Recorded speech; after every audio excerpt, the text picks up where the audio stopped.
Good evening and hello, good morning, good day, whatever it may be to you, wherever you're at. I have not posted a video in a while, and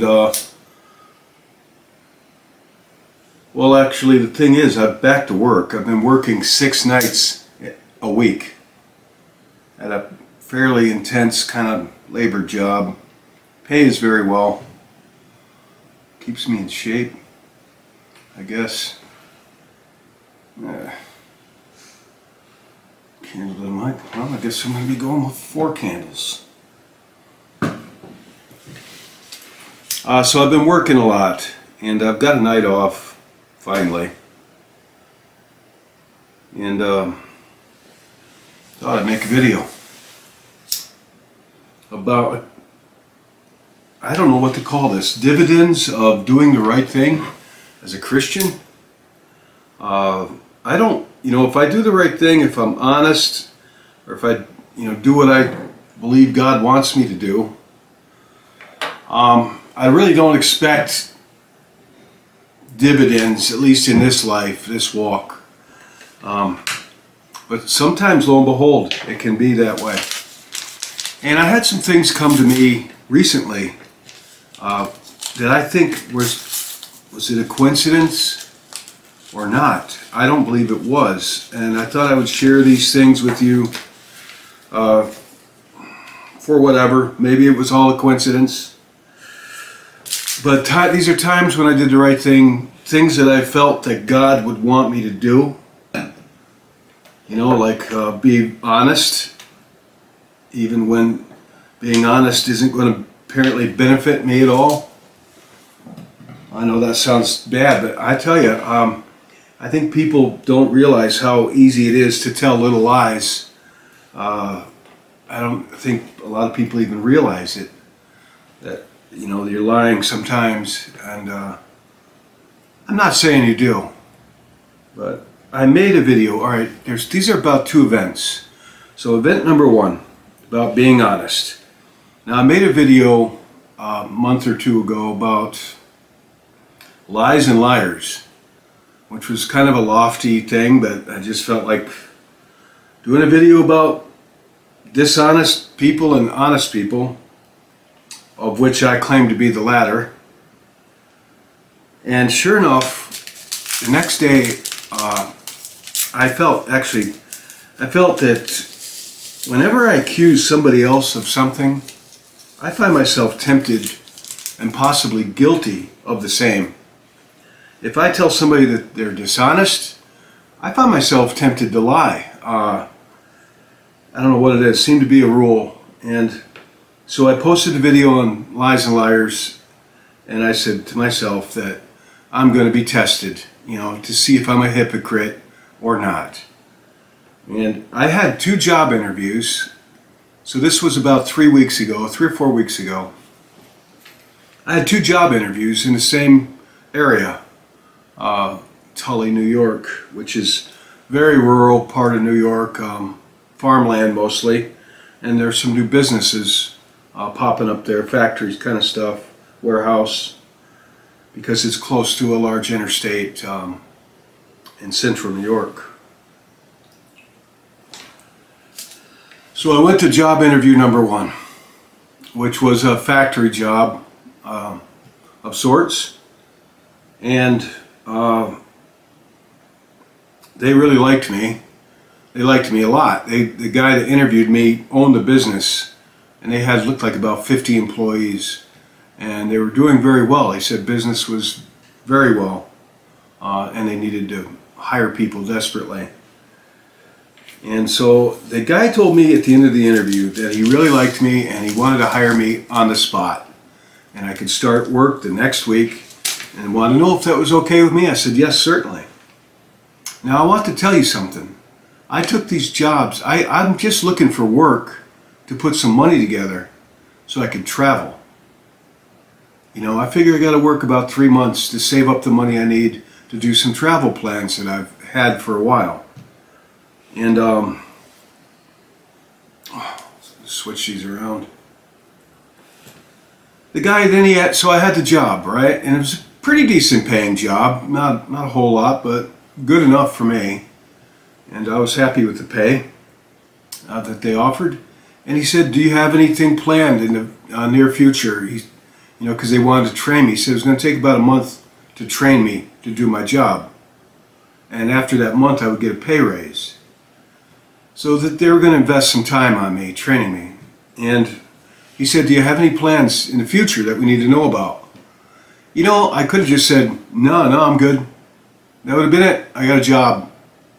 And I needed a job, And then I thought, a little thought somewhere in the back of my mind, or maybe my soul or my spirit in me spoke from a different level before I could answer this guy and said, you're being tested, because I knew that I did not plan to stick around for long.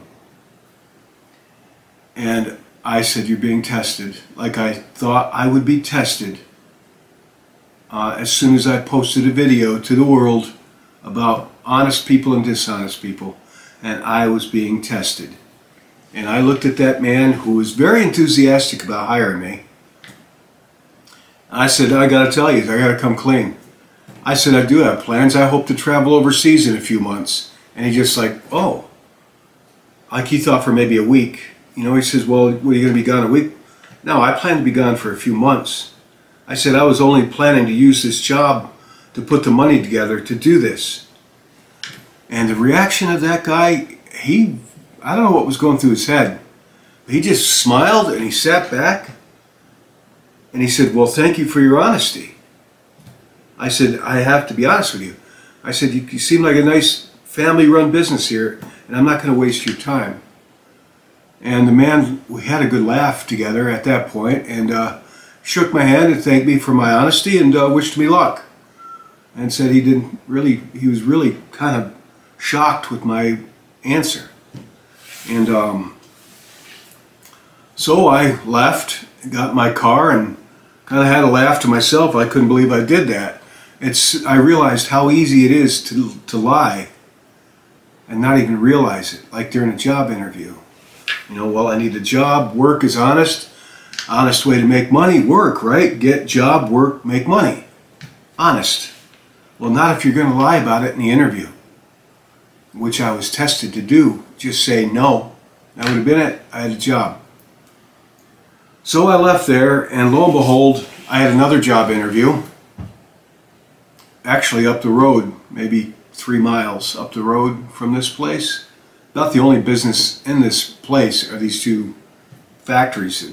One's a warehouse. So I said, all right, I'm driving to the warehouse for a job interview. And I told myself, if they ask me the same question, or the same sort of question, I will tell them the truth. And that's that. And if they don't, then I'm just going to take the job. Because it's just entry-level work. It's not critical or anything. But I was going to be honest during the interview. And they did not ask me that question. They did not in any way ask me what my future plans were, if I had any things coming up. And it turned out they hired me. And it turned out I was making $6 more an hour for this place. And I like the shift. It's a night shift, and I do make good money there. I make like $24 an hour. Which the date and time of this video is very good money. To drive a forklift around in a large warehouse. I mean, this is I've worked in warehouses before, and this place is huge. It's big. They service all of New York State for a very well-known grocery franchise. It starts with an A and comes from Aldi's, right? Yeah, it's a German-owned. But yes, so it pays pretty good. So see, if I had lied to that man in the first interview and said, no, I don't have any plans coming up in the near future, and I could have told myself that I don't, because I didn't, other than I wanted to work for 3 months and I was just going to quit. But the near future, I could have rationalized it off. In the near future, no. Well, 3 months out, maybe that's not near future. You could lie to you. So many ways to rationalize to yourself to make lying feel better. No. But if I would have lied in that first interview, I would have been working for $18 an hour. I told the truth, and the man was very pleasantly surprised that I was so honest. And I think I mentioned God or something. I think I mentioned something about God, and I said, I guess my Christian conscience kind of tugging at me. I said something along those lines. Always use every opportunity to tell people about Jesus. And whatever it was I said, I don't remember what it was. The man nodded, he agreed, and he had a big smile on his face. But if I had lied, I didn't lie, and I wound up getting a better paying job. And one that, if I walk off that job, trust me, there's so many people there, heck, they'll probably do better without me. Such a klutz sometimes, but they will be all right without me. And they've not really invested any training time in me. You just go, that's it, you go to work. So that worked out. Being honest paid dividends in this case. All right, now here's another scenario, scenario number 2, about forgiving people, and I've made videos on forgiveness. Because quite honestly, I was trying to work through something within myself. Because when I say the Lord's Prayer, forgive me of my sins as I forgive those who sinned against me, I have to be honest, there is one person I did not forgive. I could say I forgive that person, but I didn't. And I really wrestled with that. And it was about a week ago, 2 weeks ago, a week ago, a little more than a week ago, I guess about, 7 or 8 days ago. I said to myself, Jesus died on the cross.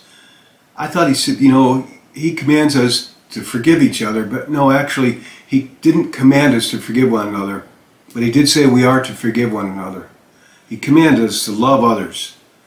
But I know that I really needed to forgive this person.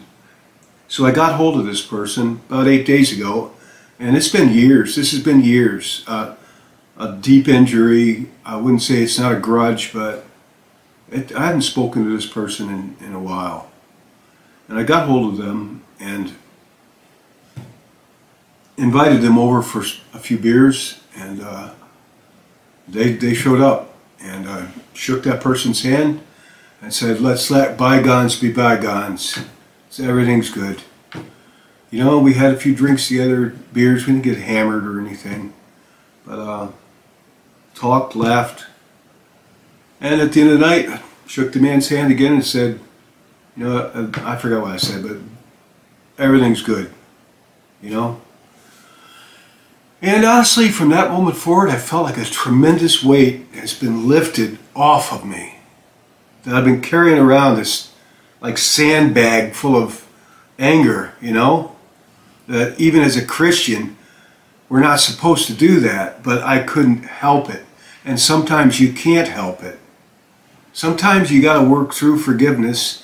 It takes time sometimes to heal, to get your strength together, to really forgive somebody. And in this case, I was lucky because the man was good enough to meet me, and he bore no grudge towards me either. So that was a healing that took years to come. And I'm glad it did. Now I'm going to tell you how that paid off. I didn't expect it to pay off. The payoff was a tremendous weight was lifted off of me. And it felt really good. I actually got my joy back to where I could laugh and enjoy the day again. Seriously, that's how oppressed I was with this festering wound that healed up. But it took time. It took a lot of prayer from me, a lot of prayer, studying the Bible on Jesus' examples and His Word. And I didn't know if I was supposed to forgive this person or just wash my hands of them. But I needed to forgive them to heal. And I did. So, lo and behold, yesterday morning I got out of work. I go in from 10 p.m., I get out at 6 a.m., about a 35-minute commute on good weather. And yesterday they kept me there till from 10 p.m. to 8:30, so I worked 12 and a half hours of fairly hard work, honestly. I was pretty exhausted. And yesterday, Friday night and yesterday morning, it got down to like 15 below zero. Or more, 20 below, I heard some people said. And I have an Audi diesel car that I like a lot. But diesel cars, if you've never owned one, have a lot of quirks to them that I'm learning the hard way. One of those quirks I learned yesterday morning, the hard way, was that diesel fuel has paraffin, like paraffin wax. It's got paraffin mixed in with the diesel. I think I read somewhere that it helps lubricate the cylinders or something. It helps as a lubricant in the engine. But that paraffin, when it gets really cold and in the diesel, will cause the diesel to gel up. I didn't know that. You're supposed to put some additive, pretty simple fix, but you know, you buy this additive if you live in a cold area. In the winter, splash a little in your gas tank every now and then when it's going to get really cold. I didn't do that. So I got about a mile or two out of work yesterday morning, exhausted, freezing cold out, really cold, and snow. We had some snow with it. Bad weather and wind. And my car just chugged to a stop in the middle of the road. Oh no. The engine light come on. I turn the car over, starts up. Whoa. I'm driving off. I got about 10 seconds up the road. Stops. Oh no. I'm in the middle of the road too. So there's not a lot of traffic. This is a rural area. So I got it started again. This time I pulled over as much as I could off the road and it stopped. And now the battery just went dead. And I'm freezing cold. My hands are numb. Fortunately, my cell phone had a charge and I had service. But it was very cold out, below 0 Fahrenheit. And there was a farm nearby, but it didn't look like anybody was living there. It looked kind of abandoned. Other than that, it was just mostly fields. And maybe a 2-mile walk back to my factory. And I really wasn't dressed. So it looked kind of dismal. I didn't freak out or anything. I just got busy with my cell phone. And it took me a long time to get through. My insurance company was closed. But I managed to get my policy going to where I had a tow truck coming. They said it would be hours before the tow truck made it to me because there was a storm that night and morning, a winter storm, and they were quite busy. There were vehicles off the road all over coming to work. Okay, tow truck's coming. I'm still out in the middle of nowhere. My hands are numb. It's freezing. My car is not running. It's cold. I've got to come up with a plan. If I would have called a taxi from the nearest city, it might have been 2 hours before they got out to me. Maybe an hour, maybe between an hour and 2 hours, I'd say. Well, guess what? I've got a friend again because I forgave that person fully a week prior. And we met up and had a few drinks and shook hands. So I called that friend up and he said, I'll be right out. Got in his car and picked me up. Whew. Was I ever glad to see this guy. And I'm telling you, if I didn't make up with this person, forgive them, I would have never called them, for sure. And I don't know if they would have come out, you know, they probably wouldn't have answered. Because we had kind of a, whatever, for 2 or 3 years, almost 3 years. And 2.5. Oh God, that guy showed up, he got right out there and picked me up. I offered him gas money, he didn't accept it. But if he didn't pick me up, I would have been in a jam. I don't think I would have died or anything, but I would have had to walk back in sub-zero weather, not dressed for it, and really cold and tired. But I had a friend again because of what I said. So there's another, it occurred to me, and all this kind of happened in the same little area.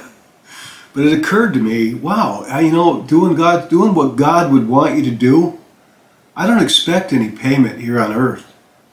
I just, other than be able to look in the mirror, no matter how old or wrinkly or sick, ill I get, to be able to look in the mirror and say, at least I'm doing the best I can by God. So I just wanted to share that with you. I don't expect these kind of dividends every time I do what God says we are supposed to do. But sometimes it pays off in this lifetime. Sometimes it pays off in this lifetime. So, I don't know what I'm going to call this video. Dividends for walking the way Christ asked us to walk, to forgive one another, love one another, and to be honest. I'll figure out what I'm going to call this. Alright, that's it. I think I'm going to do a beer review next. But I wanted to post this video while it was on my mind. It occurred to me yesterday that this might not have been a coincidence. That these two things happened in the same area recently.